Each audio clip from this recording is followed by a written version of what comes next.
అందరికీ, నేను మీ తంబి. ఈ వీడియోలో మా ఇంటి బతుకమ్మని ఎలా తయారు చేస్తామో చూడండి.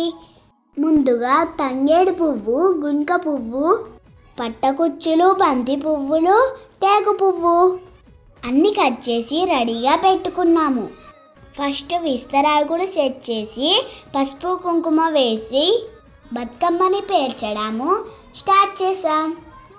ముందుగా టేకు పువ్వు, గుంక పువ్వు, తంగేడు పువ్వు ఇలా ఒక వరుస మీద ఇంకొక వరుస లేయర్స్గా పేర్చుతూ మధ్యలో ఉన్న గ్యాప్ ఫిల్ చేయడం కోసం తంగేడు ఆకుల్ని యూస్ చేసాము. ఇలా ప్రెస్ చేస్తే పువ్వులన్నీ సరిగా సెట్ అవుతాయి.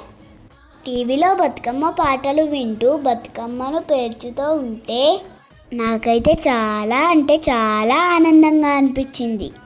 మీరు కూడా మాలాగానే బతుకమ్మ పాటలు వింటూ చేస్తారా? పట్టకుచ్చులు బతుకమ్మలో పేర్చడం వల్ల బతుకమ్మ అందం ఇంకా పెరుగుతుంది. ఎందుకంటే అది సేమ్ వెల్వెట్ లాగానే ఉంటుంది. యాక్చువల్గా నేను ఇంకా చిన్నపిల్లనే కాబట్టి మా అమ్మ బతుకమ్మను అందంగా తయారు చేసింది. నేను, మా డాడీ, మా చెల్లి అందరం కలిసి మా అమ్మకు హెల్ప్ చేశాము. నేను కూడా మధ్యలో గుంక పువ్వు బతుకమ్మలో పేర్చాను. తర్వాత మా చెల్లి కూడా నన్ను చూసి సేమ్ నాలాగే బంతి పూలతో బతుకమ్మను పేర్చింది. చూడండి, బాగుందా?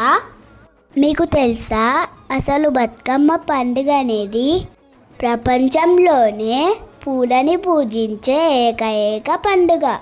ఇది ఓన్లీ మన తెలంగాణలో మాత్రమే 9 రోజుల పాటు మనం జరుపుకుంటాము. ఈ 9 రోజుల్లో ప్రతి రోజుకి ఒక స్పెషల్ ఉంటుంది.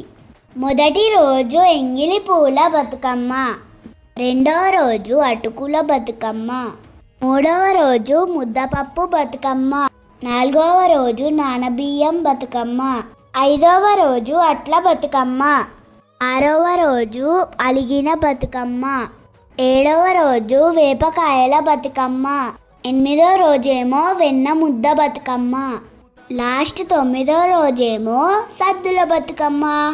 అంటే ఇదే రోజన్నమాట. మధ్యాహ్నం నుండి సాయంత్రం వరకు ఓపికగా బతుకమ్మను పేర్చి ఆడబిడ్డలందరూ కొత్త బట్టలు వేసుకొని అందంగా రెడీ అయ్యి బతుకమ్మలను తీసుకొచ్చి అందరూ కలిసి ఒక దగ్గర పెట్టి బతుకమ్మ పాటలకి చప్పట్లతో కోలలతో ఆడుకుంటూ సంబరంగా సెలబ్రేట్ చేసుకున్నాము.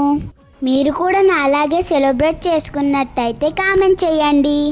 మా బతుకమ్మ కూడా రెడీ అయిపోయింది చూడండి.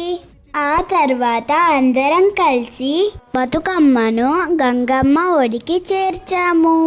మేమైతే బతుకమ్మను గోదావరి నదికి తీసుకెళ్ళాము. ఆ తర్వాత అందరం కలిసి సత్తిపిండి తిన్నాము. నా వీడియో మీకు నచ్చినట్టయితే please subscribe my channel. Thanks for watching.